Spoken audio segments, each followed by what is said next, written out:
হয়, আজি খুব ভাল লাগিছে। নৰ্থ ইষ্ট অসমৰ যাত্ৰা আৰম্ভ হৈছে আজিৰ ফালৰ পৰা।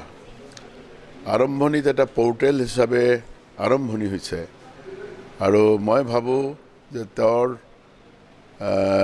এই খুব সোনকালে তেওঁ এটা ডাঙৰ মিডিয়া হাউচ হিচাপে নৰ্থ ইষ্ট অসম পৰিগণিত হ'ব। এই নৰ্থ ইষ্ট অসমৰ যিজন স্বত্বাধিকাৰী বা ডিৰেক্টৰ তো চিৰঞ্জীৱ পাঠক, মই ভাবোঁ যে এই নৰ্থ ইষ্ট অসমখনত চিৰঞ্জীৱী হ'ব।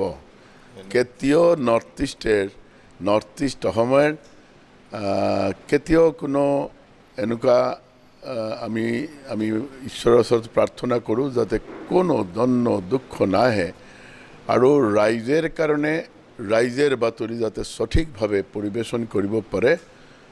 পৰম পিতা ঈশ্বৰ যাতে এই আশীর্বাদ প্রদান করে, কারণ মিডিয়া হাউসে আমার সমাজক নিয়ন্ত্রিত করে, সঠিক গতিক পরিচালিত করার শক্তি সাহস যোগায়।